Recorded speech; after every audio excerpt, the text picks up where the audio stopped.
Phoenix, Arizona for a matchup that features the top two rookies in the WNBA. The Mercury's Cappie Pondexter, fourth in the league in scoring, going toe-to-toe with Minnesota Seimone Augustus, who averages 22 points per game, good for second in the WNBA.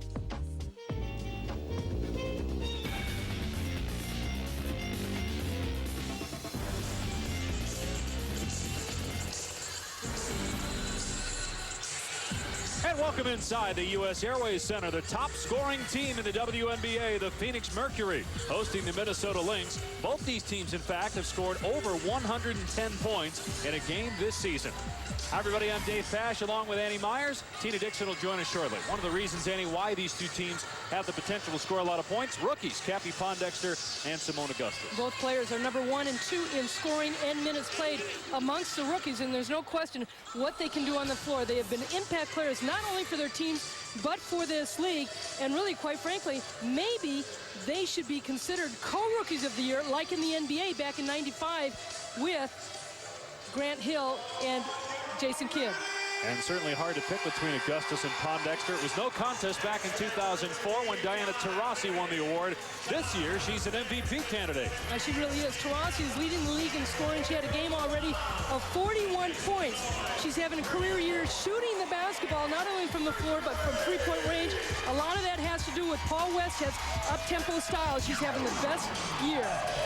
Take a look at the McDonald's starting lineups. We'll start with the Minnesota Lynx. In the front court, Nicole Oldie coming off back-to-back double-doubles, joined by Kristen Mann and Tamika Williams. In the backcourt, Amber Jacobs and Seimone Augustus, second fastest player ever to 500 points in the WNBA. For the Phoenix Mercury, up front, Rasmussen and Vidishkova. And in the backcourt, Kelly Miller, joined by Taurasi and Cappie Pondexter. Well, Minnesota has played the last 8 games with a new head coach. With more on that story, we bring in Tina Dixon. Thanks, Dave. Well, we spoke to Susan McConnell-Serio earlier, and she told us she was asked to resign from the Minnesota Lynx, said the team was moving in a different direction. She says she was surprised but not shocked because of the high turnover in pro coaching. Now, I asked some of the team how this has affected them, and Tamika Williams said, we need to continue to stay positive. We are a young team, in fact, the youngest team in the league, and we need to continue to improve for next year. Amber Jacobs said we need to believe in the team, and according to Seimone Augustus, we need to turn a negative, losing a coach, into a positive. Well, they're 2-6 with Jenkins as the interim head coach. She was a head coach in college for 3 years at Sacramento State, so she does have head coaching experience, but told us earlier today that she has not been guaranteed anything beyond the rest of this regular season.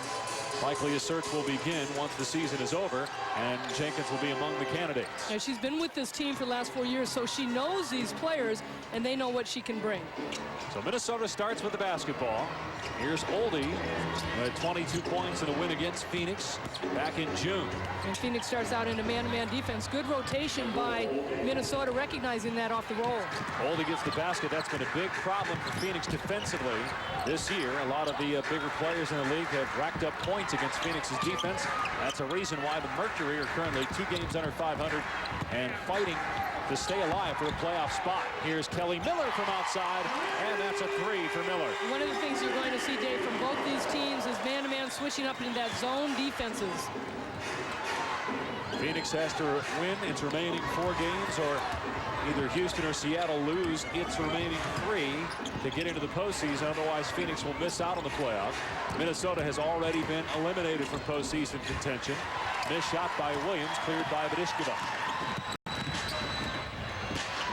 Here's Taurasi having the best season perhaps ever for a scorer in the WNBA. She needs just 3 points to break the record for most points in a regular season, held by Katie Smith. Paul Westhead in his first year, a run-and-gun offense brought to the WNBA. Was very successful with it in college at Loyola Marymount, won an NBA championship with the Lakers. Head coach also with the Bulls and the Denver Nuggets. The biggest thing for Westhead coming in, Dave, is really establishing this kind of offense, this up-tempo offense, and making them run. But they had to switch their defense up a little bit. Oldie is off target. There's Williams underneath. And again, we see the problem for Phoenix defensively, shutting down opponents in the paint. Now that's the one Achilles heel for this Phoenix team this year, has been their rebounding. Pondexter rattles that one in and out. And Oldie cleared. The first time they met against each other, Minnesota won 94-82, and then Phoenix won 81-78, so they've had tough games. Amber Jacobs drills a 3. Excellent ball movement by Minnesota. Jacobs in her third year out of Boston College, a former third-round draft choice among several first-round draft picks. And Minnesota has not won as many games as obviously management hoped for, hence the coaching change. Taurasi is off, and Williams with the backside board. The question was whether Paul Westhead's up-tempo style has increased the scoring or the 24-second shot clock, because Phoenix is #1 in scoring, averaging almost 86 points a game this year. Augustus with the miss. Phoenix 9 points per game better than the record holder, Houston, back in 2000, scoring 77 points per game as a team. Taurasi is fouled and will go to the free throw line for a pair. Foul on Kristen Mann, her first, as you look at Westhead, who has led this team to 3 straight wins. The thing that's really amazing about Phoenix this year is last year they took 35 shots. This year they're taking over 70 shots. That's doubling the amount of shots they took. It is up and down, and you'll remember, many of you, the days when Bo Kimball and Hank Gathers were running the floor, the late Hank Gathers for Loyola Marymount when Paul Westhead was the coach there. And Jeff Fry, I used to do those games. It was fun. They took a shot under 4 seconds. And in preseason, they were taking shots, this Phoenix team, they were taking shots under 8 to 7 seconds. But because of some of the injuries early on, Paul Westhead had to change things up. Missing with a rebound off the miss by Williams. And Westhead says that he usually can tell with his team whether they've got it down or not in the preseason. He did not think this Phoenix team got it down. Thought it would be a long year, but he says he's been impressed with their ability to bounce back as Vedishkova goes down, and she's been bothered by a knee injury this season. Missed a couple of games earlier this summer. She's already missed 4 games and basically playing on one leg coming in. She was on the 2004 WNBA championship team in Seattle, came last year here to Phoenix and really solidified that middle position, but boy, they have struggled without her in the lineup. Phoenix has had a ton of injuries this year. Penny Taylor had a horrific looking injury a few weeks back. Wasn't that serious though. So it's the opposite knee. The right knee was the left knee that cost Vedishkova time on the bench earlier this season. You can just really see that knee kind of fold on her as she went in for that 2-foot jump stop, and that's the other knee. So we'll have an update on Vedishkova when we come back to Phoenix. Minnesota by 2 early. Are you ready, With slim playoff hopes still alive entering tonight, and their starting center going to the locker room with what appears to be a right knee injury. We'll have an update for you as it's available. Phoenix currently trailing and already struggling with Minnesota's inside game. Here they go to Augustus down low, and she's fouled by Kelly Miller. That's the first foul on Phoenix. There's a Minnesota team that has struggled on the road. They are only 2-12, beating San Antonio and Charlotte. So having somebody like Vedishkova going out of the game for Phoenix has got to give Minnesota a little bit more confidence. Here's Augustus looking for her first points of the contest and has him off the window. Augustus averaging 22 points per game, second in the WNBA. 5 times this year she's had over 30 points, and they came in here for a preseason game, scored 36 against this Mercury team. Pondexter to Penny Taylor, who's come into the contest. Now from the corner, Miller, her second triple of the contest. She's got 6 of the 8 Phoenix points. That time Minnesota went into that zone, and Amber Jacobs just couldn't get to that corner. And Kelly Miller, she started out the preseason with a hamstring injury and missed quite a few games. This Phoenix team started 0-4 without Miller as Jacobs knocks down her second 3-point basket. Amber Jacobs having the opportunity to start this year. Christy Harrower staying over in Australia, who started all 34 games last year. And Jacobs #8 in 3-point shooting in the league. Miller and Taylor not on the same page. Second Phoenix turnover. Well, certainly this is a small lineup for Phoenix, with Penny Taylor playing that 4 spot. And then Kristen Rasmussen now taking over for Vedishkova. It makes it kind of a short bench for Phoenix, and Paul Westhead likes to tighten things up anyways. Augustus with Miller on her. Beautiful move by Seimone Augustus. 4 points now for her. We talked to her before the game at shoot-around today, and and she was saying the one thing at LSU, she scored a lot off passes and coming off screens. This time, coming in as a rookie, she has the ball in her hand quite a few times, Dave, and she's taking over 18 shots a game for this Lynx team, and she's going to the basket a lot more. A lot of people question her three-point shooting. She's shooting the ball well from the outside, but recognizing that she's got Kelly Miller on her and taking advantage of it. Three-point basket, and Phoenix pulls within 3. That's the third 3 for Phoenix in the contest, and Diana Taurasi now holds the single-season record in the WNBA for points in a year. Taurasi has 5 in the contest, and better than 740 for her outstanding young career. Last touch by Rasmussen. It will go to Minnesota. So Taurasi with 1 record, hoping for the scoring average record. She'll likely get it if she continues at her torrid pace. ESPN2's president. Speak for the team when I say it's Seattle has clinched a playoff berth, hanging on for 22 at the half, and Houston fails to clinch a playoff berth by falling to Charlotte. Let's get back to the game now. So Seattle holding on there to beat Detroit, Pam, and Seattle currently in 3rd place with the loss by Houston. Sacramento wrapping up 2nd place. Los Angeles has already clinched the Western Conference, and Phoenix still with an outside chance to make the playoffs. Conference Toyota standings, Connecticut on top.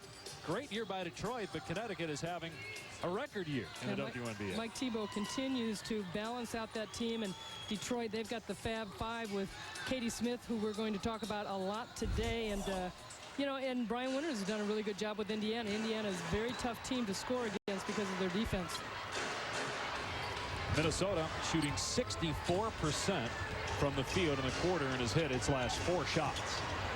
Only 3 field goals by Phoenix. They've gone into that zone, and they're all from 3-point range. Taurasi steps in there, thought she had a steal, instead gets called for a first personal.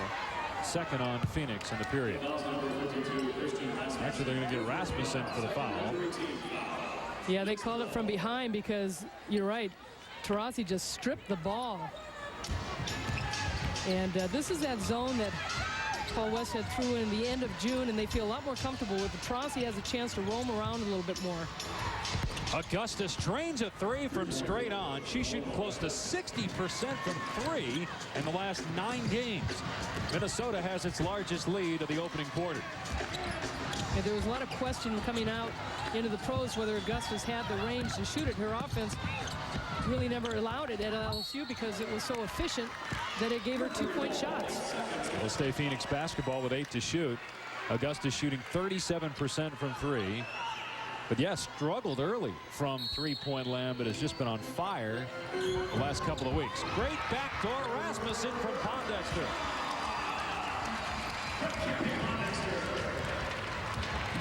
Four minutes remaining in the opening quarter. 19-13 Minnesota. And it's like a 1-2-2 zone, and Taurasi just drops down. Turnover by the Lynx. Pondexter against Augustus, and she scores. That's where the Mercury is so effective, Dave, because they push the ball. They don't wait for the defense to get back. They make the defense really kind of struggle. Where's the ball going to go? And they're going to put up quick shots. Oldie can't hit. Here comes Taurasi. Taurasi, great feet underneath, and Rasmussen puts it in. 6 straight points by the Mercury to get within 2. Yeah, Diana Taurasi averaging almost 4 assists a game. And she says, look, I can put points on the board, but I'm looking to set my teammates up. Shot clock inside of 10 seconds. Williams couldn't handle the pass, so it'll go to Phoenix. Take a look at our WNBA calendar coming up on NBA TV Thursday. Chicago takes on Detroit. Coverage beginning at 7:30 Eastern. Then on ABC Saturday and Sunday. Seattle, Houston. Big game there in the Western Conference. 2 o'clock Eastern on Saturday. Then Sunday. Big game in the East. Connecticut and Detroit at 1:30. That missed shot there ends a stretch of 4 consecutive makes by Phoenix, but the Mercury regains control. Certainly those long shots, long rebounds, and Phoenix has a tendency to know where they're going to fall. Quick gun by Taylor, couldn't knock it down. Here's Mann in the forecourt. She can shoot it from out there. 42% from three. Good for 5th in the league. And we've got the 2 best three-point shooting teams on the floor in this game. How about Taurasi falling away and out of bounds, and she hits it from the short corner. That's a tough shot standing still. I talked to her before the game, and she talked about, you know, getting her teammates involved, but she wants to be a lot more aggressive in trying to go to the free throw line. Abrosimova's coming to the contest. Misses the 2. Mann with the offensive rebound. The putback won't fall. Oldie is fouled from behind. That's 2 now on Rasmussen, 3 on Phoenix. Check out this move by Taurasi here on the baseline. Taurasi at 6 foot, so strong, just that little fadeaway, and she's the type of player that can create her own shot, which not a lot of players in this league. And look at the space she creates off that fade, and she is so strong. That's one of the things that we've talked about her game ever since she came out of high school, is that she has such great strength in her wrists and her forearms. Oldie at the foul line. So Taurasi breaks Katie Smith's scoring record. And right now she's averaging 24.5 points per game. The record for scoring average held by Smith in 2001 with Minnesota, by the way, 23.1. So it's very likely that Taurasi will break that record as well. This is the final week of the regular season. Taylor missing the easy one, and Mann with the board. And Taurasi said a career high 41 points earlier this year against Houston. Augustus with a giveaway. That's the 3rd turnover by Minnesota. Well, she was one of 2 players this year, along with Cappie Pondexter, to get back-to-back 30-point games, and the 2 of them scored 30 points in one game together. First time that's ever happened in the league. The 4th player ever Taurasi is to do that. Pondexter one of the other 4. Cynthia Cooper another. Taurasi missing that time. Here comes Minnesota. A lot of franchise records going on, too, with Phoenix this year. Another Minnesota turnover. And that's where Taurasi's so tough at the point, getting her hands on the ball. Pondexter running the floor, couldn't hit it. Pondexter has been slowed the second half of the season by bone bruises in both knees, but has started practicing again. She was not earlier in the year. Starting to regain some of that velocity that she lost off her game because she was being slowed by bad knees. Here's Augustus. Her foul line J rolls home, and she's got 11. Yeah, Minnesota really did a nice job bringing Augustus down from down low. A great pass by Taurasi to Taylor. And really, Phoenix has consistently gotten inside off that pass. Minnesota really not getting back on the defensive end, Dave. You know, Andy, we talk about Taurasi scoring, but she's 6th in the WNBA in assists per game. Now, she takes a lot of pride in that, and yes, she certainly is having an MVP career this year, but I think she would really like to get to the playoffs. It's all about her team. They're going to win out and get some help to do that. Oh, great move. Pondexter off the glass. Cappie Pondexter has been a great compliment to Taurasi on the perimeter, along with Kelly Miller. I think Kelly Miller has been instrumental in running this team, and Paul Westhead has called Kelly Miller the Steve Nash, but it's enabled Taurasi and Pondexter open things up for their game. Augustus off target. 10 seconds remaining in the quarter. Pondexter, great drive, won't drop. Jacobs with a rebound. With 2 seconds left, Jacobs from about 30 feet is off the mark. At the end of the first quarter of play. Exciting first quarter. Augustus had 11. Taurasi had 7. Pondexter had 4. Minnesota leads by 2 after 1 in Phoenix.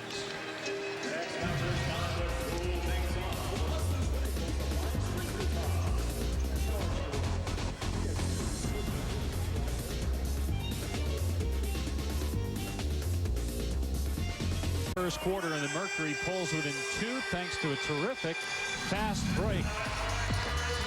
Well, exactly, Dave. They're pushing the ball up the floor. It's been their defense. They've gotten some hands on it, some tips, and you can see the pressure that Pondexter puts on it. Defensively, nobody is picking up the ball. You've got to pick up the ball at half court. Otherwise, it enables Taurasi or anybody else coming down to pass the ball to their teammates, and then you got a one-on-one situation.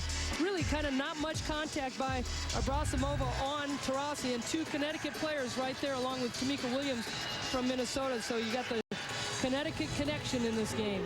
Taurasi at 7 in the opening quarter and sets the WNBA record for points in a single season, breaking Katie Smith's mark of 739 points as Pondexter gets inside again.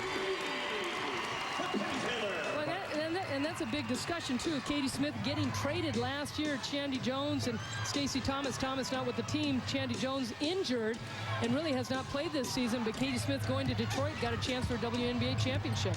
And we mentioned at the outset of the telecast that Susie McConnell-Serio was forced to resign earlier this season, as she told us earlier today, replaced by Carolyn Jenkins as the interim coach.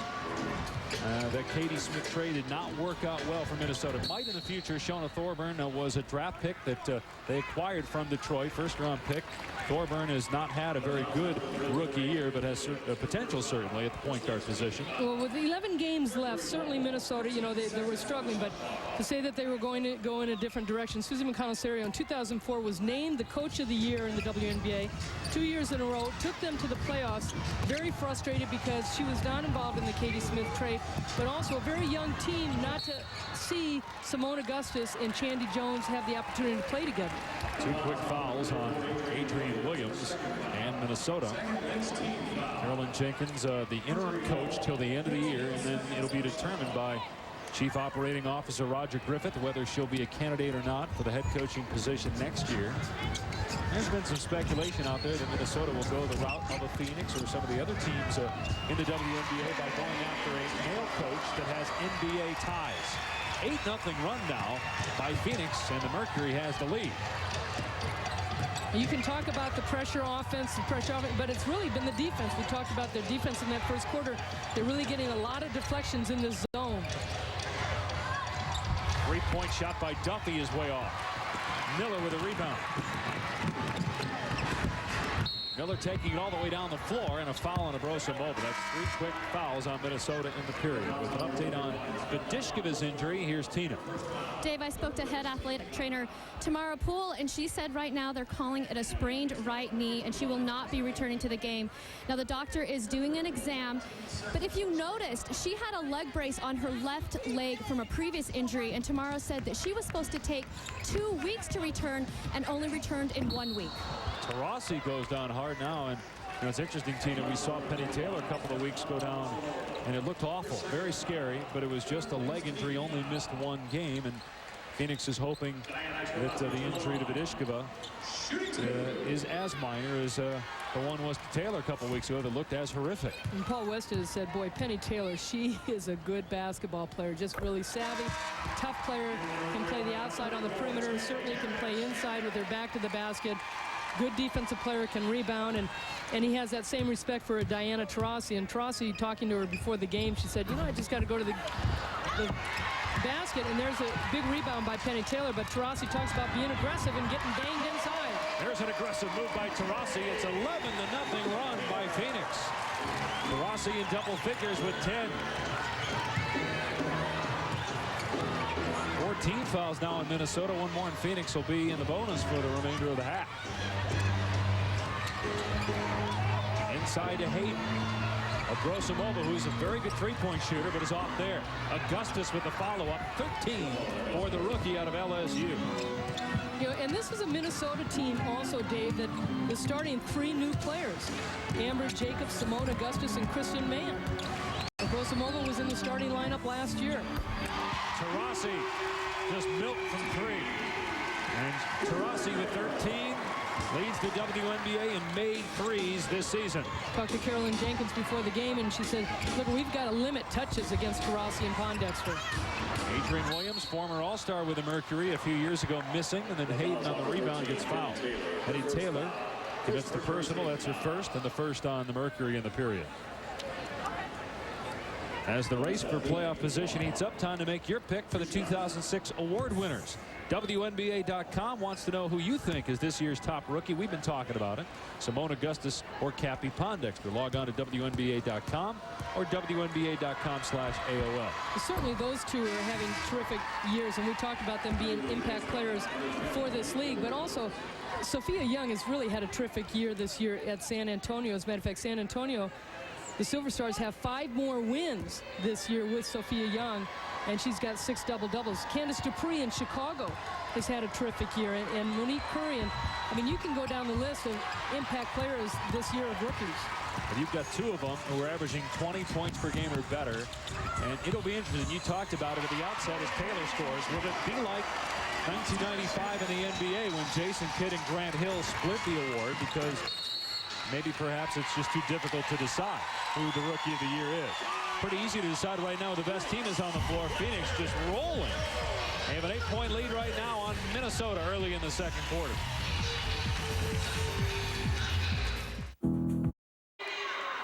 Back in Phoenix, where Diana Taurasi has scored 13 points and has set the WNBA record for points in a season. Hit a 3 earlier in the contest to get the record-breaking Katie Smith's mark set in 2001. Well, so amazing. I mean, there's such confidence in her game, and she has such a quick release. We talked about her 3-point shooting, a career high, almost 40%, shooting 45%, a career best from the floor. 7 3-point, 30-point games this year, only 1 last year. Also 41 this year, and she's only the 2nd player in WNBA history to score 30 or more in a back-to-back games 2 times. That other one, Cynthia Cooper. Now, do you think it's because of the offense they're playing, the style of basketball that they're playing? Most certainly that has really affected her game, and I think also the players that she's playing with this year, with Kelly Miller and Cappie Pondexter in the backcourt with her, and you got Penny Taylor. And a lot of people think that the 24-second shot clock is attributed to the high scores this year, but certainly Paul Westhead's attitude. Agrosimova missing, and then she commits the foul. That's her 3rd. They're in the penalty now. We mentioned that Phoenix is probably going to shatter the record for points per game in the season by a team. That mark set in 2000 by Houston.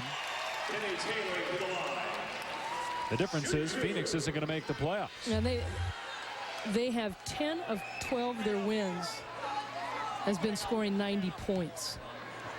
And their last 3 games, they've scored at least 90 points or more. And against Charlotte, that 112 games. How about Paul Westhead told us earlier, he said, you know, we scored 95 points against Houston and 96 points against San Antonio, and we lost.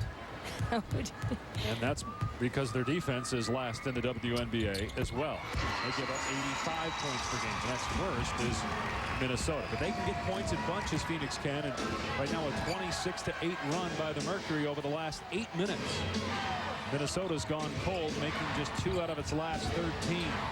Augustus beautiful in the short corner.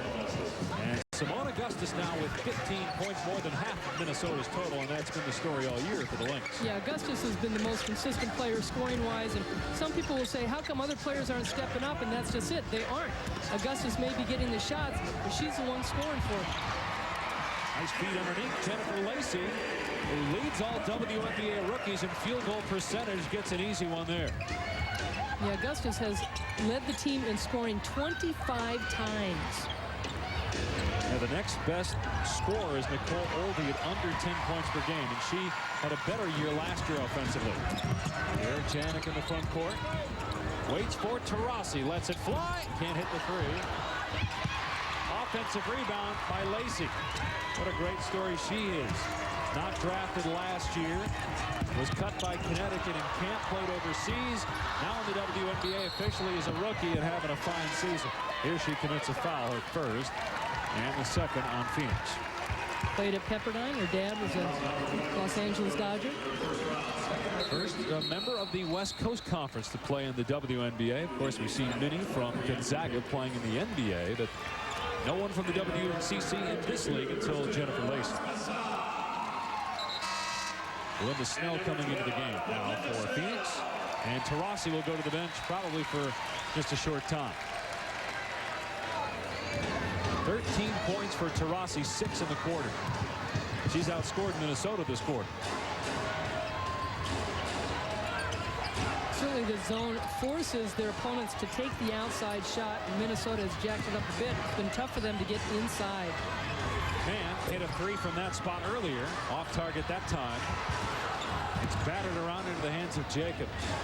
Well, Kristen Mann last year played that number 4 spot and really struggled in that position. Now playing the 3 and worked on her outside game. Lacey with a block. Hayden blocked by Rasmussen. Good defense by Phoenix to clog things up. Here's Snell for three. And great hustle by Kelly Miller. Well, the one thing, too, playing in this kind of offense that Paul Westhead has, Dave, is that everybody's got the green light. I mean, they're looking to score. They're looking to shoot the basketball. They're not shy about it. Snell down the lane. Lacey for two. And Phoenix just out hustling Minnesota right now. Rasmussen stepped on the sideline. This is why Paul Westhead was praising his basketball team today, just talking glowingly about the way this team responds to adversity. They had a stretch 4-game losing streak, all 4 of those losses by 6 points or less, a couple of them at the buzzer, but he says he's never been around a team, and that includes the NBA champion Lakers that he coached some 25 years ago. Never been around a team with such resilience as this group. Vanessa Hayden fouled, and will go to the line. Lacey commits her second personal. Now the WNBA playoffs start on ESPN2 Thursday, August 17th at 7:30 Eastern. Opening round of the 2006 WNBA playoffs. Should be some excellent matchups. So if things stay as they are in the East, you got Connecticut and Washington is a dangerous team. Elena Beard, she's having an MVP year. I mean, there's really some players in this league. Again, whether it be the 24-second shot clock, that has changed the tempo of the way teams are running things, but also, you know, Paul Westhead said they must think that we're pretty good because a lot of teams are taking some of their players. Vanessa Hayden misses both free throws.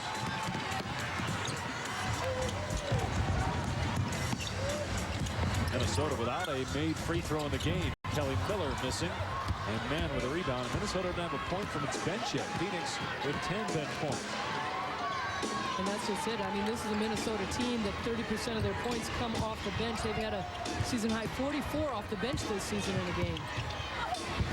Williams, no call, as she connected with Rasmussen, and Snell out of there with it. And then Snell is fouled. Taurasi coming back into the game along with Nicole Oldie. Ball is on Hayden. That's her first. Phoenix is in the penalty. I was talking to Seimone Augustus earlier, and she's saying, you know, Vanessa Hayden could really help this team at 6'4", but she's carrying a lot of weight, and that's one thing she knows she's got to do is, you know, take some pressure off their inside game if Vanessa Hayden could get in better shape.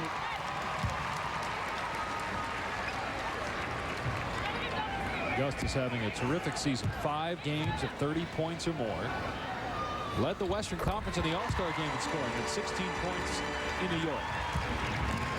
We talked about Minnesota's bench. They are 0 for 7 from the floor. They're averaging 23 points off the bench. They've got nothing right now. You see the stat there, Annie, with points in the paint. Phoenix with 20, Minnesota with 10. I'll bet most of those came in the first 2 minutes for Minnesota. They've been shut down in the paint since. And again, they come up empty in the lane. Miller racing back up the floor, carries. Does Kelly Miller ever get tired? She and her sister Coco Miller are just the consummate workhorses, but they are like that pink bunny. They just go and go and go. There is never a fatigue factor with them. They love the game so much. That's another thing Westhead said about his basketball team, and not just Miller, but Taurasi and Pondexter, just the competitive spirit of his players. That's one thing he said that's very different in this league from some of the pro teams on the men's side that he's coached. Just the competitive nature of each play. And Kelly Miller was #1 draft pick for Charlotte and then got traded to Indiana. Hard foul by Tamika Williams. Boy, Minnesota's missed 9 straight shots, now starting to get a little frustrated as Penny Taylor is grabbed by Williams. It was 19-11 Minnesota midway through the first quarter. It's now 41-29 Phoenix late in the second quarter. And Kamila Vodishkova, really kind of that mainstay for Phoenix, went out with that knee injury with about 4 minutes gone in that first quarter.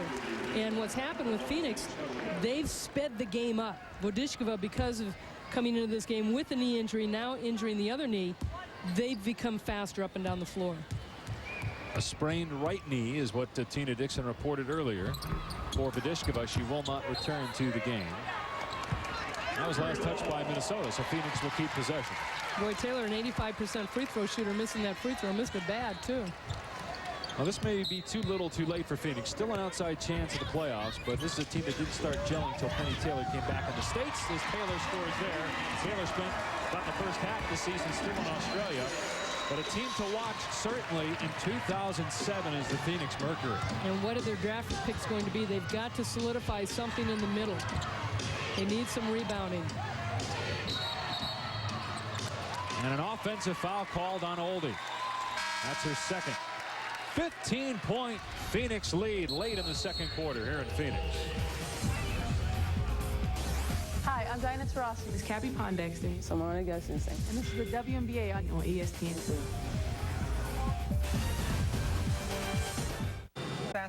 Clinched a playoff spot. One team failed to do so, and also Doris Burke had a chat with the incomparable Seimone Augustus. That and a lot more coming up at halftime. Let's get back now to Phoenix and Dave and Annie. Hard time in an interesting situation for Augustus and the Minnesota Lynx as they trail by 15 points to Diana Taurasi in Phoenix. Augustus, only a rookie, but forced into a role of being a leader on this basketball team because she is the leading scorer. I really think she has to. Abrasimova and Williams are the captains of this team, but she's the one handling the ball. She's creating things, and I think she's kind of got to have to eventually step up to the plate on this team, especially going into next season. Great pass by Taurasi to Taylor, and it's 23-4 Phoenix here in this quarter. And how about the Mercury outscoring Minnesota 24-10 in the paint? And it's not because of the bigs, it's because they're getting the ball inside with their passing. 17-0 with the bench. 7 straight points by Phoenix. Man for 3. Rebound by Miller. Pondexter tracks down the loose ball. Rasmussen. And the lead is 19 for Phoenix. Yeah, no pressure on Cappie Pondexter. A free pass inside to the cutter, and Phoenix has done this all first half against Minnesota. The Lynx are really going to have to make some adjustments in the second half. Oldie inside is fouled. You're talking about Augustus being forced into the role of leader.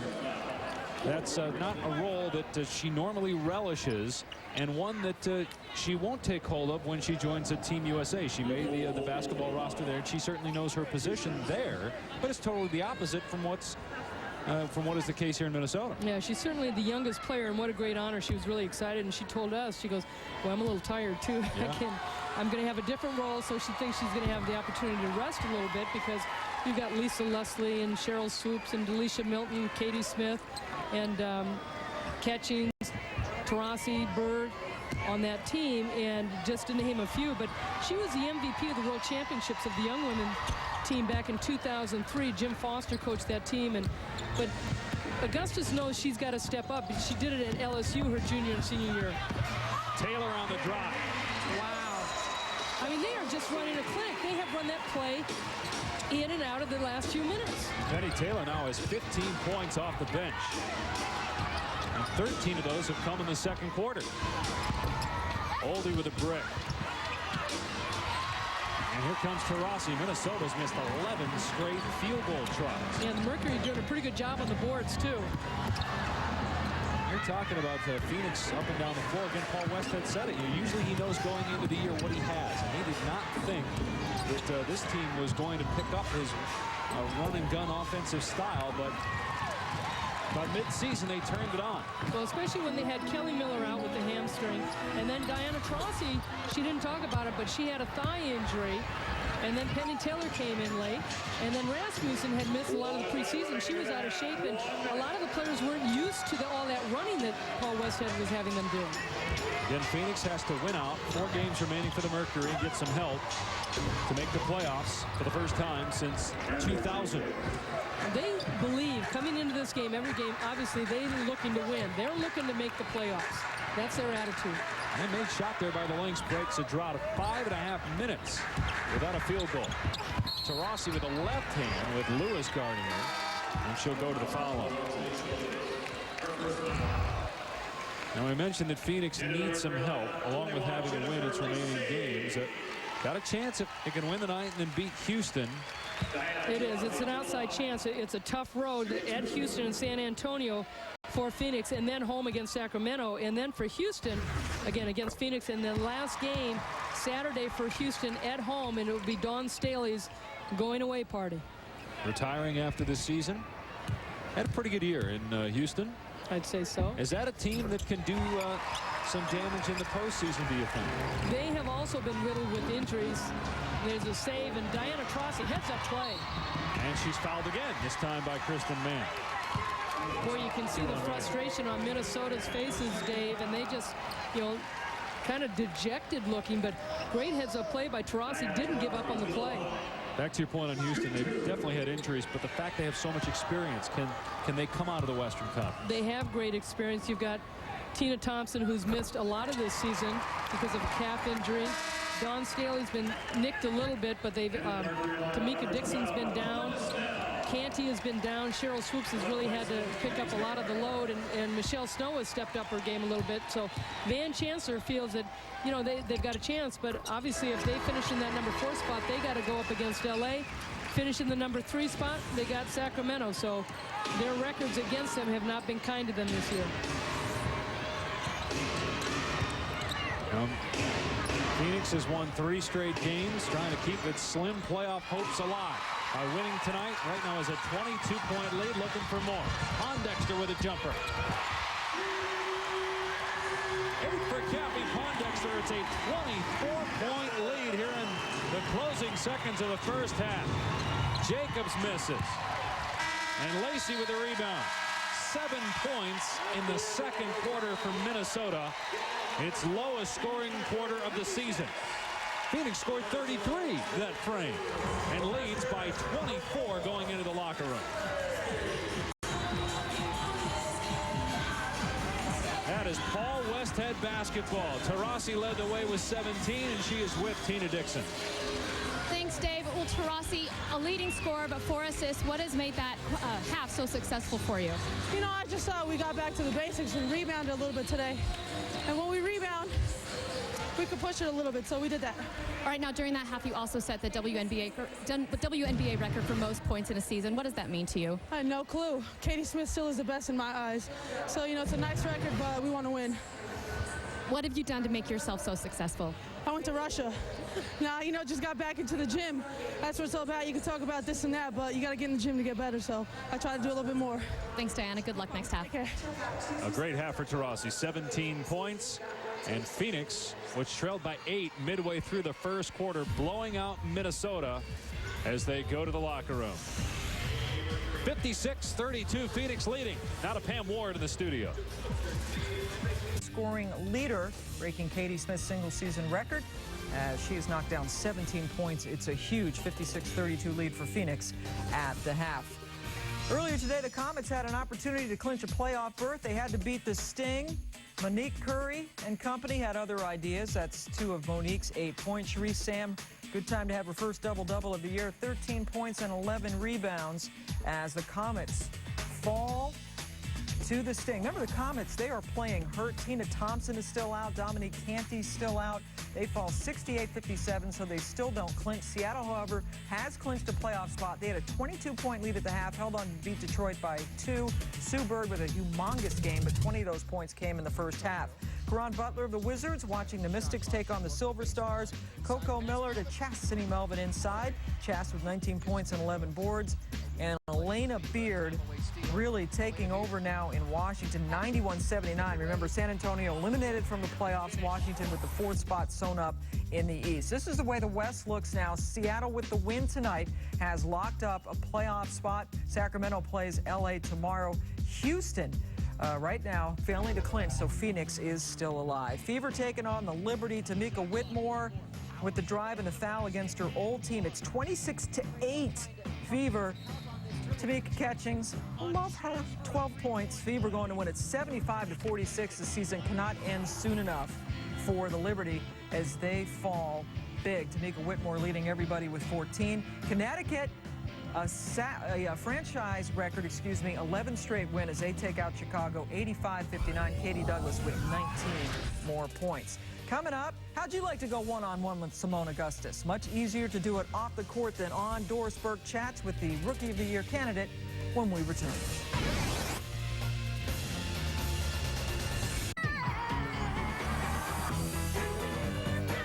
Great pass, Pondexter to Augustus.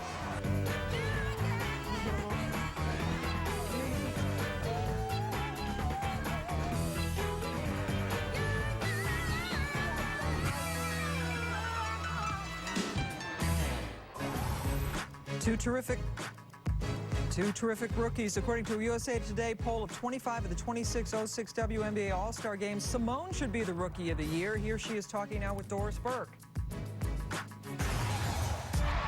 Here's Augustus, wing left, crosses over Lassiter. Hi, I'm Seimone Augustus. I'm a guard. You cannot guard it. Seimone is, one of those players who you can't stop. Augustus, little razzle-dazzle. You have to almost put 4 people on her and let everybody else shoot. She makes the right plays. She shoots the ball very well. She rebounds. When you have all those things, what else do you want? Augustus, right side, perfect. Oh, she is so good. You're the #1 pick in the WNBA. It always seems to me that there's this enormous weight of expectations that hovers over you, and yet you handle it so beautifully. How does that happen? How are you able to master those expectations? First off, it starts at home. My parents keeping me humble, keeping me focused on what I need to do as a person, as a student, as an athlete. From high school, moving on to college, I've always been in a great situation. And then you come here where I know most of the players on the team and I feel comfortable, and it's easy for you to come in and meet those expectations or exceed those expectations when you're in your own little comfort zone. Obviously you're not going to the playoffs, so you got to look for moral victories, and I think they played well enough to hold their head high. What impact has this losing had? Has it helped? Has it hurt? Has it taken off pressure? Has it added pressure? What impact has it had on you, Seimone? It's been frustrating, but at the same time, it's helped me grow. It's still a lot of work to be done. We feel like we have a lot of talented players on this team. Over the head pass to Augustus. You gotta be kidding me. So dealing with all this is only gonna make me stronger, and it's only gonna make our organization a little bit better.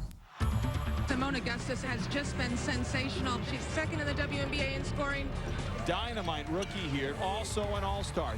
Have you earned the Rookie of the Year award, Seimone Augustus? Individually? Yeah, I think I have. I don't really focus on that. I let other people deal with that, but I think I've put myself in a great position to be a top candidate.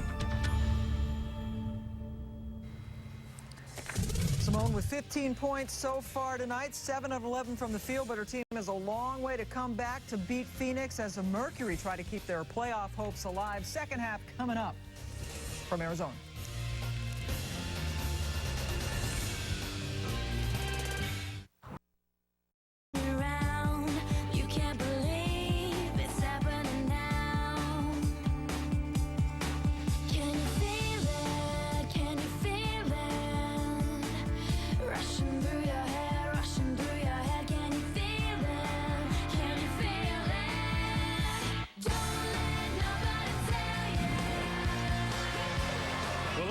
Scored 110 points in a game already this season. Phoenix on pace to do it again. The highest scoring first half in franchise history for the Mercury, and they lead Minnesota by 24. Dave Pasch and Meyers. Tina Dixon will rejoin us shortly. And what was the key in that 33-7 second quarter for Phoenix outscoring Minnesota? It had to be the bench for Phoenix. Penny Taylor came in, who started 5 games earlier this season, but she came off the bench, 15 points, 7 rebounds, 4 assists.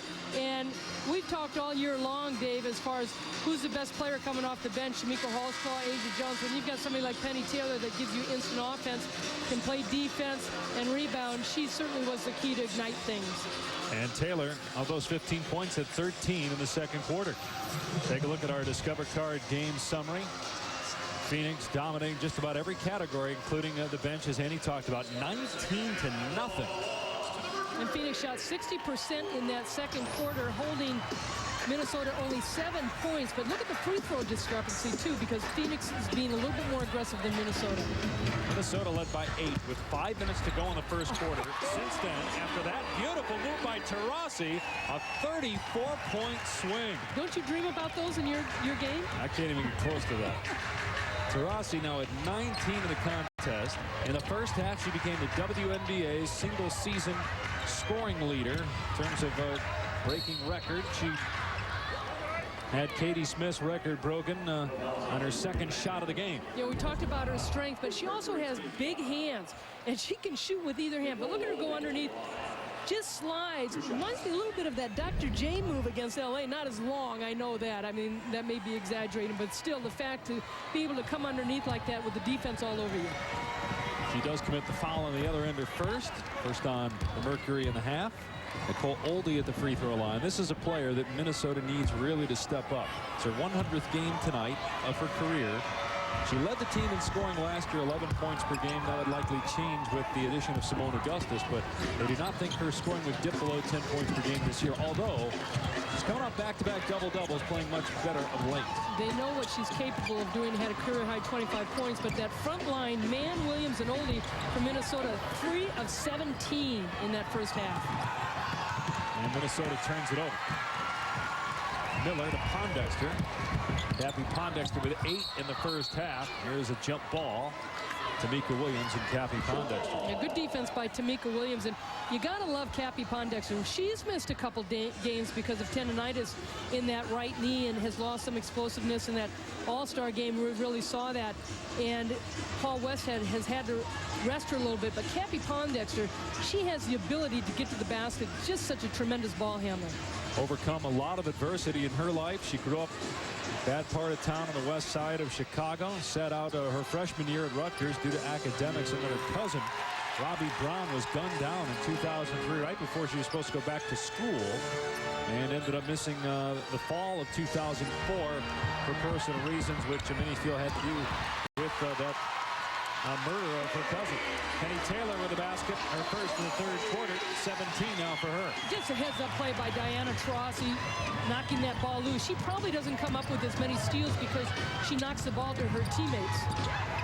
Taurasi with the block and Augustus, and here comes Pondexter, and she'll take it in for the easy layup.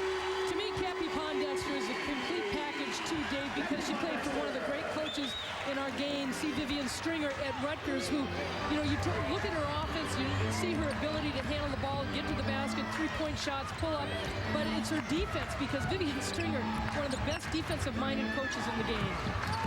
A lot of games at Rutgers where they'd be scoring in the 50s, and if she had 15, that was a good night. Jacobs with a 2. Pondexter is averaging 20 points per game this year. That's 4th in the WNBA, and had she not had to deal with bone bruises in her knees, she probably would be at 22, 23 points per game, because that definitely has cost her time on the floor. She doesn't even practice anymore, just starting to get back into it as she gets healthy. And at times in this season, Pondexter and Taurasi have been 1 and 2 in scoring, leading the league. Kelly Miller with the jump shot. The thing that's been pretty amazing this season, again, we can go back to the 24 shot clock because of how many possessions, but there's been 5 to 6 players that have averaged 20 points this year at some time or another. Jacobs with the open 3. Amber Jacobs quietly having a very good year for Minnesota. Former third-round draft choice. Now has 13 points. She's averaging 8 points per game on the year. Also an assistant coach in college basketball at Toledo. Penny Taylor's 3 is good. 20 now for Taylor. Well, Penny Taylor just comes right back and has really gotten this crowd into it. You talk about Amber Jacobs, talked to her before the game, and she said, you know, I really had to make myself a little bit more vocal as the point guard with Chrissy Harrow gone. Man for 3, no. Oldie and Taurasi tied up, and they'll jump it up. Tina Dixon had a chance to talk to Carolyn Jenkins at halftime. Tina, what she had to say. Dave, well, she didn't look too happy, but said she was pleased with the points in the first quarter. The second quarter, she said, we just went cold. Said the fouls killed us, and I asked her, how do you improve? And she said, well, we need to penetrate the zone more, convert more rebounds, draw fouls. But the thing that really popped out in my mind is she said, this second half, this is going to be a test of our character in this team.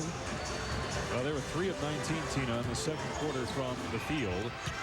And this is a trial for Carolyn Jenkins. She's the interim coach taking over for Susie McConnell-Serio. Told us earlier today that she was forced to resign as head coach 8 games ago.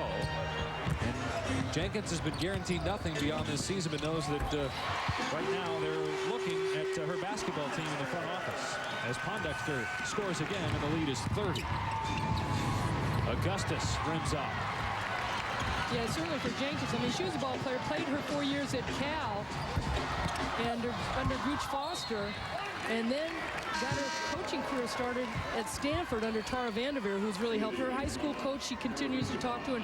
And Angela Turner, who was also at Stanford, Carolyn Jenkins was on the coaching staff at Stanford when Angela Turner, who is now the general manager for Minnesota, has helped bring in Jim Lewis on the bench.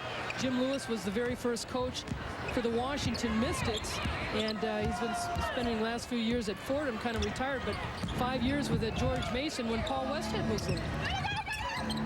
Hayden double team, able to fight through it, got her own miss. Rebound Rasmussen. It was interesting. We talked with a lot of the players today, and just about everybody was surprised at the decision to force out the head coach, Susie McConnell-Serio, a couple of weeks ago. But Seimone Augustus was not surprised. She said it was something that she thought might be coming because they were losing, and she expected it, being in her first year in professional basketball, based on what she's heard. A WNBA Greatest Moments presented by AOL. Don't miss your last chance to vote for the greatest inspiring performance by logging on to WNBA.com/AOL. Check back tomorrow to view the winning performance and to vote for the greatest all-time moment in WNBA history presented by AOL. And certainly we talked to Augustus too, as far as, you know, the frustration this year, losing so many games, and didn't lose that many at LSU and in high school. And it's just a matter of focusing and trying not to get down and looking at the positives. Definitely a different experience for Augustus, used to being in the Final Four at LSU. Lacey missing, rebounded by Seimone Augustus. Here's Jacobs. Taurasi late getting out. Jacobs couldn't hit it though. It will stay Minnesota basketball. Midway through the third quarter, Phoenix with a healthy lead, up 30 on Carolyn Jenkins in Minnesota.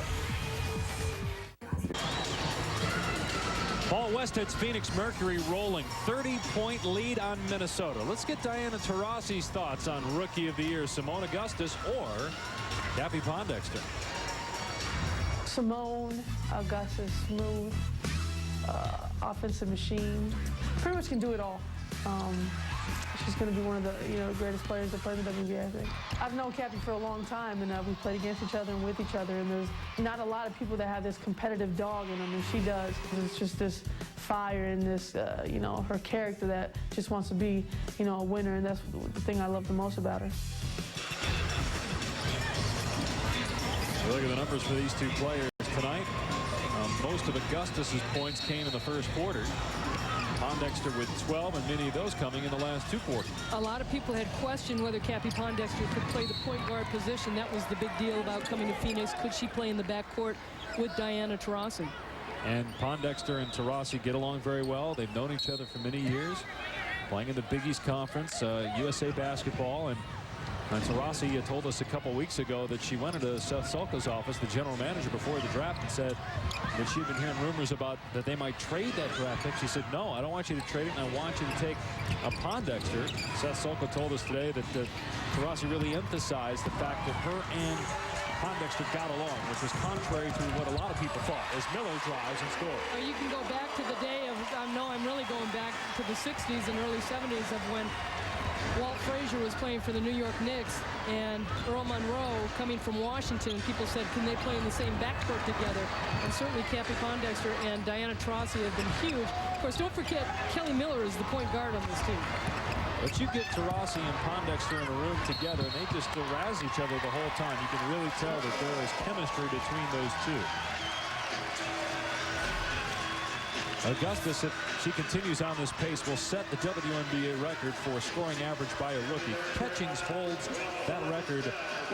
She was kind of a pseudo-rookie. Remember, she was drafted in 01, got hurt, didn't play that year, and then averaged close to 19 per game in 2002. And out of that group, Seimone Augustus was the #1 pick this year, and only 2 #1 picks have been rookies of the year, Holzclaw and Taurasi. Augustus trying to become the third. They're going to re-jump it up. 5 seconds on the shot clock. Taurasi has 19.6 assists and 6 steals tonight for Phoenix. That's a career high. Taurasi on the bench right now. Adrian Williams, former member of the Phoenix Mercury, with a basket. That's the first bench points for Minnesota in this game. We talked so much in that first half that they averaged 23 points from the bench, being stifled by Phoenix. Snell misses, but you see Snell and Lacey, the only two players going after. That's kind of been the story tonight.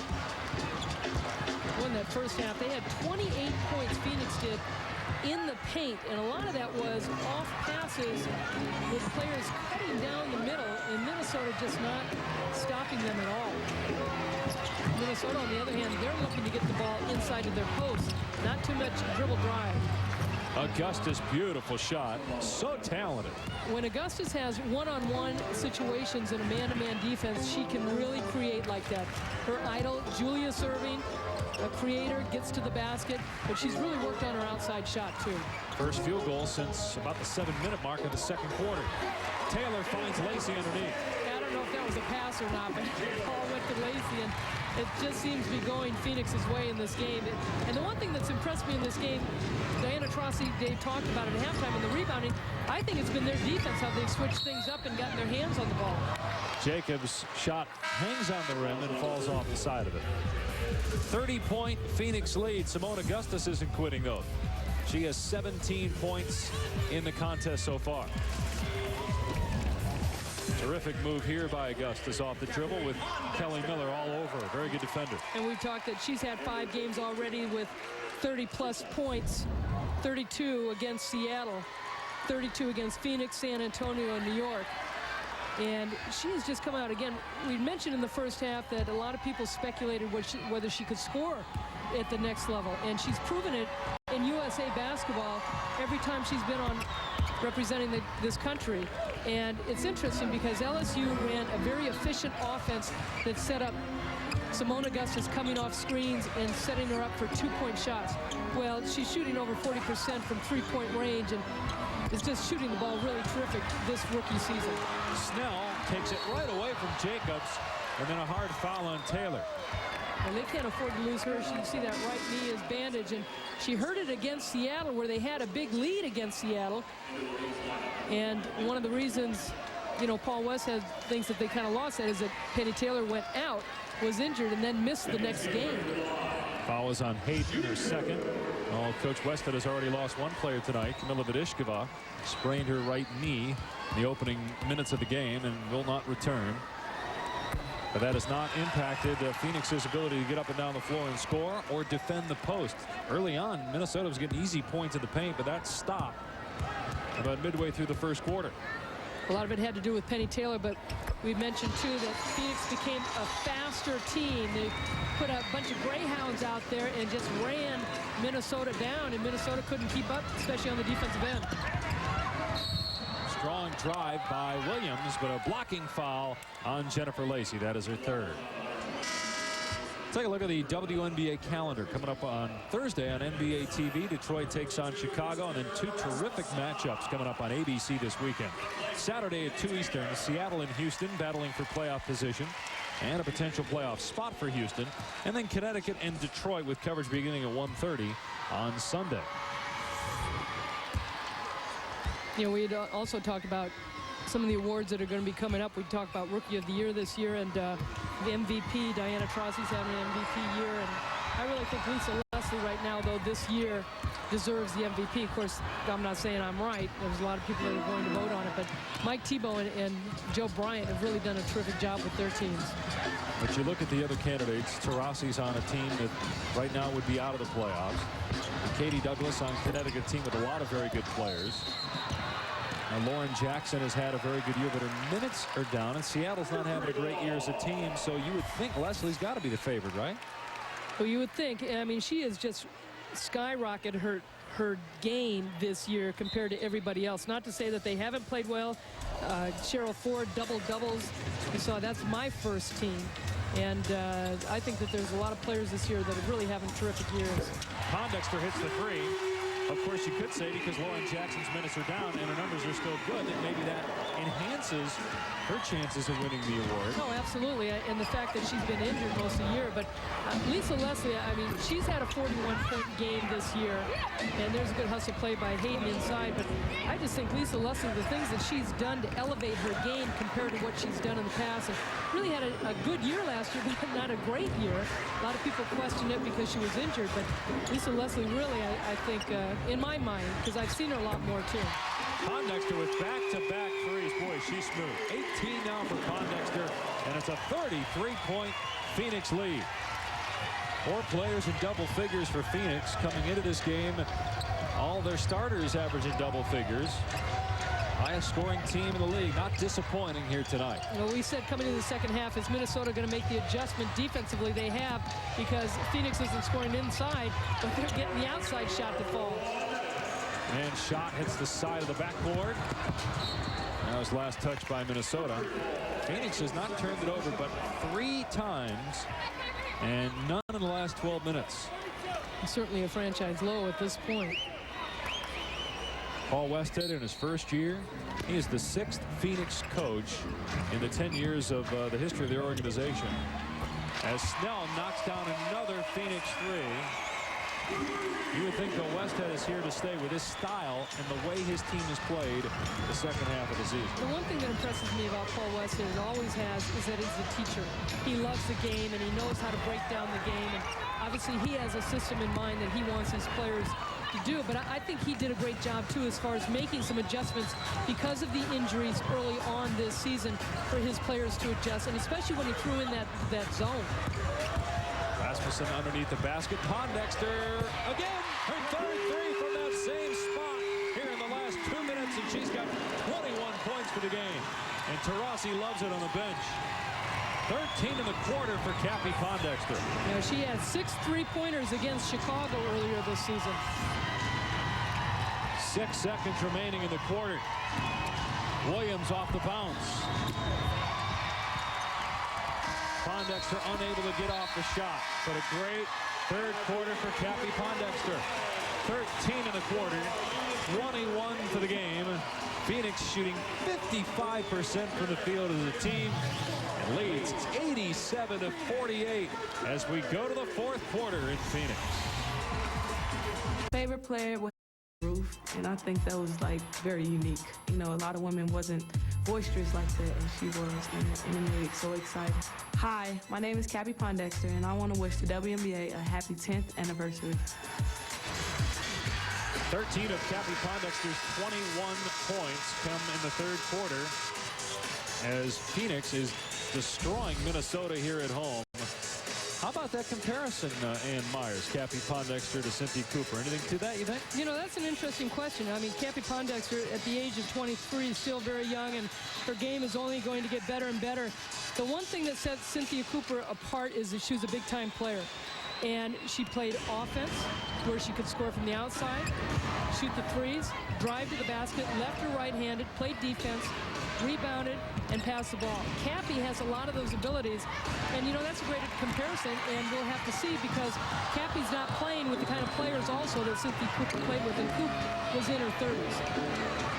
Megan Duffy on the drive. That turnover by Phoenix was its first in the last 14 minutes as Pondexter tried to get it ahead. Had her pass picked off.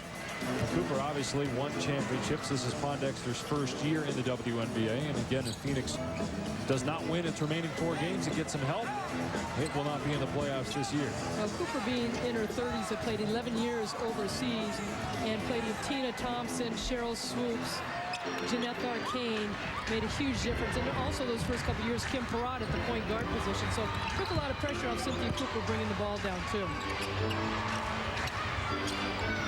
And really, I mean, this is the nucleus of Kelly Miller and Diana Taurasi, Penny Taylor. You think if Phoenix gets a post player in the draft or free agency that can score and defend, it's going to be a dangerous team next year as Taurasi is fouled by Seimone. We'll be talking all night about the Rookie of the Year candidates, Pondexter and Augustus. With more on that story, here's Tina. Well, Dave, I asked both Cappie and Seimone Augustus earlier what it would mean to them if they won Rookie of the Year. Now, Cappie told me it would be a great honor, but I'm trying not to worry about it. That just stresses me out. But even if I didn't win, she said, I'd still be honored because I've been able to showcase my talent. Now, Seimone Augustus just told me, as she gave a little chuckle, it would mean a lot, not only to me, but my teammates as well, because it says a lot about how my team has helped me on the court. All right, Tina, well, certainly, anytime you win those awards, the team has something to do with it, but certainly the team would have more to do with Pondexter if she were to win it than Augustus. Absolutely. Seimone Augustus Augustus on the bench now. Only 2 points in the second half. Had 15 in the first half, so she is the second leading scorer in the WNBA with over 22 a game. Cannot catch Diana Taurasi, who's already got 21 points, and she's on the bench, leading with only over 24 points a game. But you know, it's not just about scoring. That's just it. And when Susie McConnell-Serio was coaching this Minnesota team, a lot was thrown out about the rookies. And she said, look at Cappie Pondexter is playing with more players than Seimone Augustus has. It's a very young team, this Minnesota team. 7 first-round picks. Sophia Young for San Antonio having a good year, was on the All-Star team. San Antonio was in the thick of things in the West for a while. It's kind of faded down the stretch, but Dan Hughes has done a great job with that franchise. And that's been so impressive. All the rookies have played in the All-Star game, and Seimone Augustus led with 16 points on the West team, which was the very first time the East had won, with Katie Smith for the first time playing on the East, as Margot Diedick was the first time playing on the East, and Dawn Staley went from the East to the West. Foul was on Lacey, your fourth. You know, you mentioned Susie McConnell-Serio earlier. She was forced to resign earlier this season. Do you think she'll resurface as a head coach in this league? Whether it's in this league or not, I know that she and her family are moving back to Pennsylvania, have a lot of contacts there, and just more opportunities for her.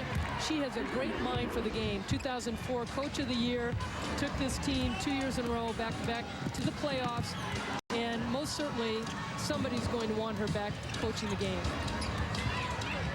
Carolyn Jenkins taking over as the interim coach, and the decision will be made at the end of the year whether she'll stick around or whether Minnesota will hire someone from the outside. 91-53 Phoenix. Pondexter with 21 points in the basketball. Pondexter, Taurasi, and Taylor all with 21 or more in the game. Now this is the 13th time that they've gone over 90 points this season, where in the first 9 seasons for Phoenix, Dave, only twice did they score over 90 points. And this being the 13th time in one season. And 4th straight over 90 points. And 96 against LA. Now, LA's got the best record in the Western Conference, and that was a 16-point win. That's a good matchup with Phoenix. Again, this team struggled out of the gate, trying to figure out Paul Westhead's, not just his offense, but the pressure defense, the full court pressure defense. And it took them a while to figure it out, according to Pondexter and Taurasi. They both have talked about that in the past. But this is a team that's gelling. Might be probably is too late for them this year, but again, a team to watch next year, certainly. Certainly a lot of the players respected Paul Westhead, knew his history coming in. Won a championship with the Lakers in 1980, coached the Bulls, but they had to figure out what he was doing, and those first couple weeks, they thought he was a little nuts. Yeah. With all the running they had to do, and they thought, how can we keep this up? There's no way, there's no way. And give credit to Paul Westhead as far as making some adjustments.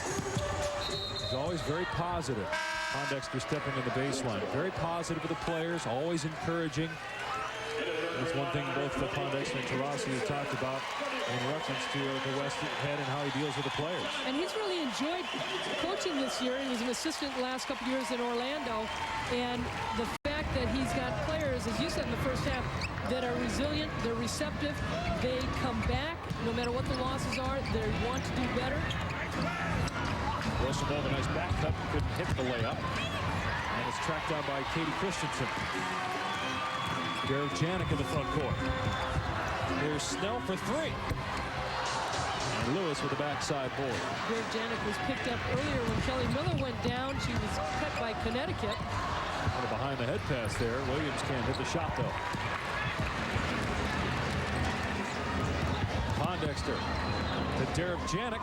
Got the roll. Now, Phoenix earlier this year scored 112 points. That was 2 shy of the WNBA record set by Minnesota earlier this year against LA. Looks like Phoenix has a great chance to break that record. They've got 95 points with 5:43 to go in the game. He's going to get another try. Look at that pass by Whitmore. The Phoenix Mercury care about their community. Rookie Cappie Pondexter recently visited her hometown of Chicago along with Diana Taurasi and the Chicago Sky's Candace Dupree and Stacey Dales. The players hosted a hoops talk session for girls basketball teams from Marshall, Bolingbrook, and Whitney Young high schools. The players had a chance to interact with the stars and win great prizes, including Taurasi's new Nike shoe and game tickets. WNBA cares, leading, inspiring, and creating positive change.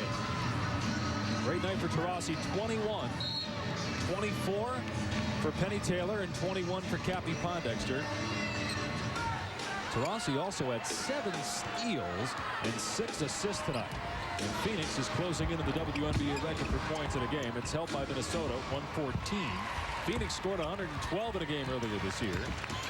95 right now with 5.5 to go in the game. And the biggest lead of victory that Minnesota, or I should say, the Mercury have had is 34 points last year against San Antonio. Pondexter again. 23 now, and she also has 6 assists tonight. Now Pondexter, the number 4 scorer in the league behind Taurasi, Augustus, and Lisa Leslie. Phoenix has 27 assists on 36 field goals tonight. Adrian Williams, a former member of the Phoenix, followed by Christensen.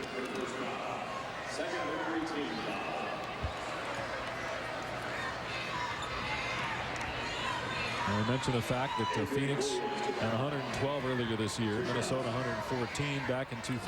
Detroit put up 111. Obviously, the difference between 2000 and 2006 is we now have a 24-second shot clock as opposed to the 30-second shot clock.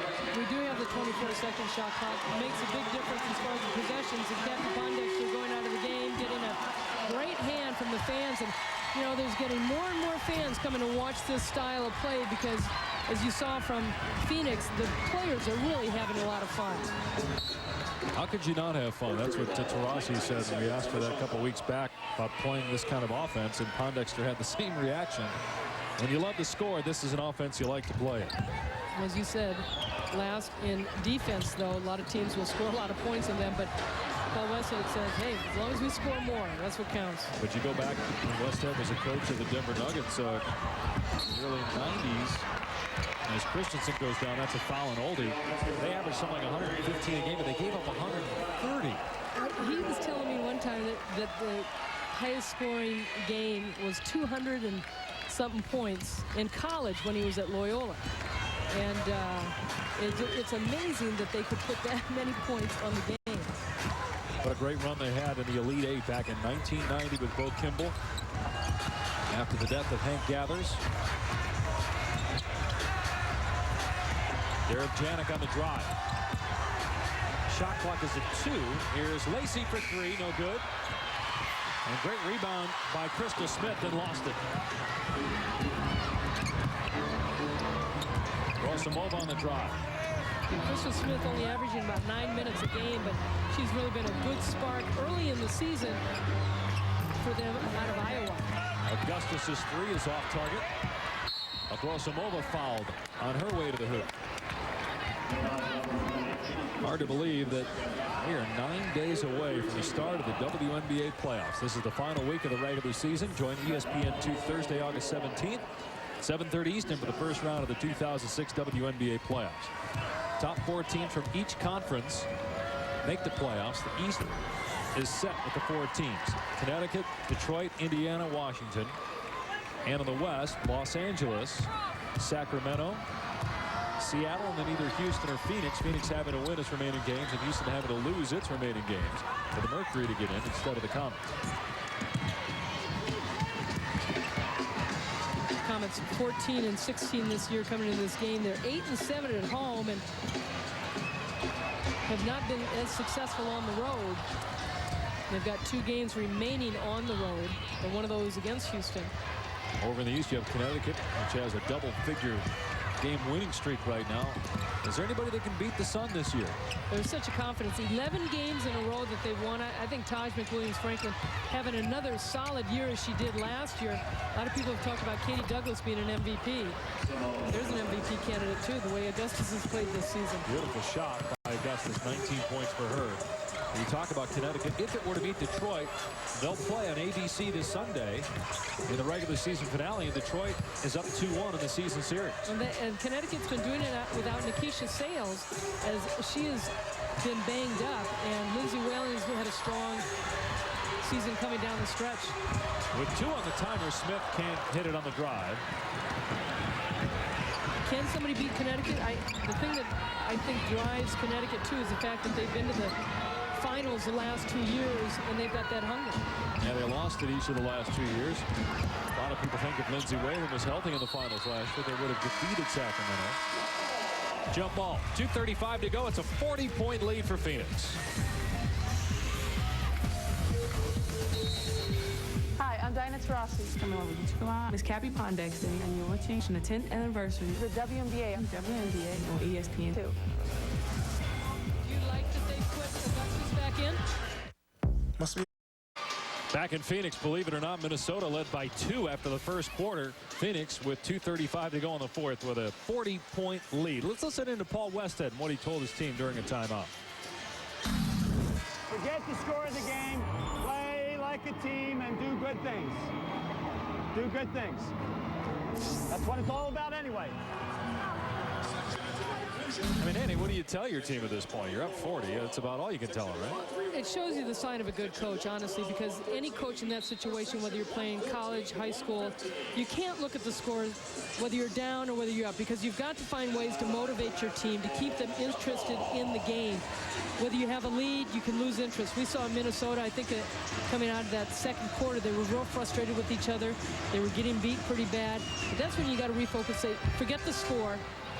You know, let's do these things. This is what we got to do on the defensive end, or whatever you have to focus on. And the same thing when you're winning that much, because you can lose interest, and then that's when other teams make a move on you also. What I want to know is, and you were in LA at the time when Paul Westhead was the head coach of the Lakers and Pat Riley was an assistant coach. Who came up with the slick hair idea first? Was it Westhead or Riley? It had to be Westhead, because Riley, you know, he was coming off those playing days. Oh, if you saw the movie Glory Road, he had the slick hair as a player back at Kentucky. Wasn't that the crew cut? Didn't he have the crew cut, the flat top? Yeah, with the slick, it was slick back. What kind of gel do you use? Grill cream? I shop at the Steve Lavin store for hair gel. That's right. 2 minutes remaining in the fourth quarter. And we have a foul on Phoenix. Underneath on Christensen. Before coming out of this timeout, we had seen Seimone Augustus come back into the game, and she scored 2 more points to up her total of 19 points. And we were discussing whether that was a good move. Do you keep her in to get the Rookie of the Year? Well, and if you're Carolyn Jenkins, the interim coach, you're trying to become the permanent head coach. Not a bad idea to let your star get as much playing time as she wants. Well, certainly it says a lot of kudos to your organization to have those awards and have the Rookie of the Year, like somebody like Seimone Augustus or Cappie Pondexter. You know, that's what we said. Do you give it to both of them? It'll be interesting to see how the voting goes. Jared Janik missing. Lacey. Here comes Jacobs. So it appears that the record would not fall for points in a game. Minnesota holds it with 114 earlier this year against LA, believe it or not, the team that has the best record in the West. Augustus on the bench probably for the remainder of the game. But we saw the record fall with Diana Taurasi breaking Katie Smith's all-time scoring record in a season. And 3 more games to add to it for Diana Taurasi, and she'll likely break Katie Smith's record of scoring average in a season. Taurasi at 24.6 coming into this game. She had 21 tonight, so it'll go down a hair. The record held by Katie Smith, 23.1. So unless Taurasi really folds down the stretch, she'll break that record as well. And the other thing that's amazing, her first 3 seasons in the league scoring over 500 points, and only 4 players have done that. Cynthia Cooper, Yolanda Griffith, and Tamika Catchings. She broke Jennifer Gilliam's all-time franchise scoring record here in Phoenix. Look at this Phoenix team, 1 in 5 in games decided by 3 points or less. Those games turn out differently, and Phoenix is probably in the playoffs. They still have a chance, have to win the remainder of their games, and Houston has to lose its remainder. of regular season games, and they play each other on Thursday. That'll be a huge game, obviously, for the Mercury with their season on the line. Well, certainly Carolyn Jenkins felt that coming into this game that Phoenix would have an edge because they had an extra day rest, but you're taking a team that's 2-12 as Minnesota is on the road. It makes it very difficult to be positive. We talked about that matchup Thursday, and then Houston and Seattle Saturday on ABC. That'll be a great game to watch. Sunday on ABC, Connecticut and Detroit. Tough schedule for Phoenix down the stretch. Got to play a Sacramento team. Close out the regular season. That the Monarchs have kind of been up and down this year, but dangerous team come playoff time. They've got the experience winning a championship last year. And Houston has won the 2 games that they've played against Phoenix already this season. 98-95, 82-80. They've been close games, but Houston's come out the victor. Yeah, so if Phoenix doesn't get past them, that Sacramento game doesn't matter. Lacey, what a good year she's having. Rookie out of Pepperdine, not drafted last year. Went overseas after being cut by Connecticut in training camp. Ends up on the Phoenix roster, having a very good rookie year. 8 points tonight. 3-point basket is good. 99-68 with 30 seconds remaining. By the way, Phoenix with 28 assists tonight. That's a single-game franchise record. And a standing ovation for the Mercury here at the U.S. Airways Center. Well, they're number 2 in the league in assists, and it really showed tonight, especially in that second quarter. 10 seconds remaining. Rebound Snell. The crowd wants her to let it fly from half court. No good. Phoenix with an easy win. 31 points over Minnesota. 99-68 the final score here tonight in Phoenix. Coming up next on ESPN2, it's 2006 Street Ball. For Ann Meyers, Tina Dixon, and our entire ESPN2 crew, I'm Dave Pasch. This has been a presentation of ESPN, the worldwide leader in sports. 31-point win for Phoenix over Minnesota. Good night from Phoenix. Now here's Pam Ward. Street ball coming up next, but first we will get you up to date on some other WNBA games today, including the Comets. Now, if the Comets had beaten the Sting today, they would be in the playoffs. First half, Comets ball. Dawn Staley, remember she started her career in Charlotte, did not have a good game. Neither did Swoops, only 2 for 15 from the floor and 6 turnovers. Cheryl misses here. Ronika Hodges gets the lay-in eventually. She finished with 15 points. Second half, here come the Sting. Monique Curry. Well, that's a nice head and shoulders fake. 2 of her 8 points on the night. And now off the miss, Cherie Sam with the rebound and putback. She had 11 rebounds, also 13 points. Here come 2 of them. So her first double-double of the year. The Sting win at 68-57. The Comets have now lost 2 straight basketball games. What a bad game for them. They shot 35% from the floor and had 24 turnovers. Comets playing without Tina Thompson, Dominique Canny, Tamika Dixon, and Tari Phillips. Charlotte did not have Tammy Sutton-Brown. So Houston keeps Phoenix alive in its push for the playoffs. Seattle has gotten in, however. They at one point had a 25-point lead in this game, almost blew it, but held on to beat Detroit by the final of 81-79. You see Lauren Jackson did play.